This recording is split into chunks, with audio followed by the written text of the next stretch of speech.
You're listening to the Teaching Toolbox with Brittany and Ellie. Join them as they talk all things middle school.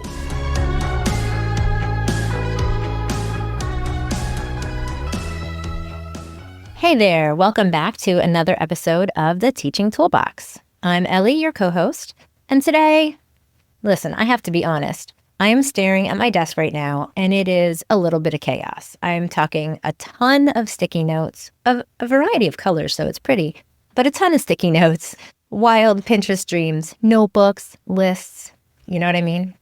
Yes, I've got the mental version of that desk happening in my head right now. It's a year's worth of ideas, frustrations, to-dos, started but forgotten goals, maybe even some giant dreams, all just swirling around. Exactly. And that's why today's episode is something every teacher needs right now. We're diving deep into the power of brain dumps. Because let's face it, as the year winds down, your brain is probably overloaded. Between end-of-year events, report cards, classroom cleanup, and actual teaching, it's a lot. Yes. And rather than carrying all that clutter in your mind, or worse, accidentally letting great ideas slip through the cracks, what if you had a simple, effective way to get it all out, organize it, and come back fresh next year? Spoiler alert, you do. That's what brain dumps are all about. In today's episode, we're breaking down what they are, how they work, the science behind why they're so powerful, and some great tools to make the process painless and even, dare I say, fun. All right, so let's start at the beginning. Brain dumps. What is it? Well, it's basically the practice of taking every idea, thought, worry, goal, reminder, important piece of data, literally anything floating around in your brain, and dumping it out somewhere. No organizing yet, no editing, no prioritizing, just get it out. Yes, total free write style. And this doesn't mean just work stuff. This is like anything in your brain, work, personal, whatever it happens to be. And it could be in a physical notebook, it could be in a Word doc, a whiteboard, whatever works. The goal is to clear your mental cache. It's like defragging your brain. Right, and this is not just some trendy productivity hack. It's backed by science. There's a study from the Journal of Cognitive Psychology that shows writing down uncompleted tasks can reduce intrusive thoughts about them by over 30%. Your brain literally relaxes once it knows those thoughts are safely captured somewhere. Right, seriously, how often you're working on something and then this thing pops into your head like, oh yeah, I have to remember to do that. Oh yeah, I have to do that after work. Oh yeah, I have to do that. And it just keeps popping and popping. But I can see if writing it down means it's there and you're not going to forget about it. I've actually heard of something called Monday Hour 1, where you spend the first hour of Monday doing a brain dump and getting literally everything out of your head. Now, this would never have been something I would do in the first hour of Monday. I'd be like, no, I have to prep for the class, so I'm not going to do that. But it might be a good thing to do on Sunday night or Friday afternoon at the end of the week when a billion things are in your head, or whenever you prep for a new week.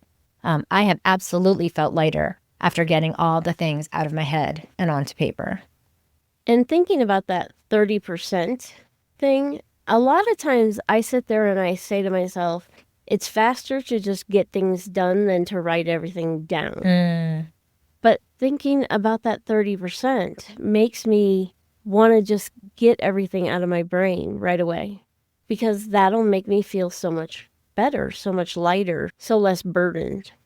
If you can just get it out onto paper or out onto a digital format, it'll make you feel better.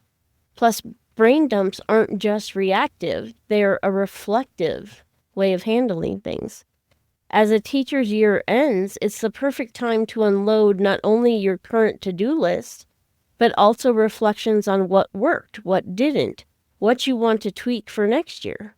I actually have a free resource in my web store, thecoloredoclassroom.com, called Reflection Materials, that walks you through end-of-year reflections so you can determine what you do want to keep, toss, or tweak. Ooh, that's awesome. We'll list that in the show notes. Yeah, for sure. So let's talk about the how. How do you do this? Brain dumps don't require fancy tools. but the right setup can make it easier. You can use classic pen and paper, which personally is my favorite, but it can get pretty messy, a Word doc or a Google Doc. The benefit of the digital tools is that they can be a little more flexible and they are searchable. So I know when I've done mine in Google Docs and it's gotten to be quite a few pages, I do go to the search and say, what did I have for this particular topic? I love a Google Doc because it's portable. You can brain dump on your phone, in line at the grocery store, wherever you happen to be. Plus, you can break it up later into sections if you want. But to start, it's just one long, free-flowing list. Another favorite for brain dumps are Kanban boards, like Trello or Airtable. These are awesome once you're ready to move from dump to organize. You can create columns like ideas, needs improvement, next year goals, and then drag and drop thoughts wherever they fit. This is actually how I do my brain dump now. But I use categories based on the topic, like Apple products, where I have all our models and serial numbers. Because have you ever seen how tiny they write all those? I never noticed. They're microscopic. So you have those all there, okay? So I have them all there so that when I need them for like a help issue, they're ready to go. And then things to be fixed, ideas for work, and so on. So I leave the first column blank for my random dumping, and then I sort later on when I have the time. That's cool. I've actually not tried Trello or Airtable for that yet. I often use the Notes app on my phone to add ideas if they come to me when I'm out walking or running. So I'm capturing thoughts to add to the brain dump as they arise so they don't add to my mental clutter. Nice idea. And don't forget there's always Google Keep or just a classic spreadsheet. Rows and columns might seem rigid, but for some folks, categorizing as you brain dump might help them keep their thoughts manageable. I have not tried a spreadsheet before, but I am a spreadsheet lover. So maybe that would be a good one for me. Let's take some time to look at why brain dumps work so well. It comes down to something called cognitive load theory. Our brains have limited working memory capacity. Think of it like tabs open on a browser. How many tabs do you have open on your browser right now? Right now, I only have 5. I'm very low right now because we're recording. I have around 40. Oh my gosh. Yeah, that's usually about how many I have open in my brain at one time, too. And teachers, they probably have about 1 million tabs open by May, so brain dumping might really help them. Yeah, exactly. By doing a brain dump, you're reducing that cognitive load. A 2018 study published in Psychological Science showed that individuals who externalize their thoughts perform 20% better on subsequent tasks, simply because their mental bandwidth was freed up. It's like Marie Kondoing your brain. Heap what sparks joy, dump what's cluttering the place. Right. And when we write things down, even digitally, it increases retention and helps reduce anxiety. One survey by Notion, the app, found that 70% of users felt more in control and less stressed after doing regular brain dumps.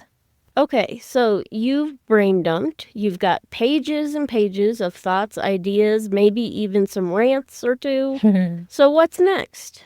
Well, next would be categorize, classify, and sort. Here's where you can make your future self's life so much easier.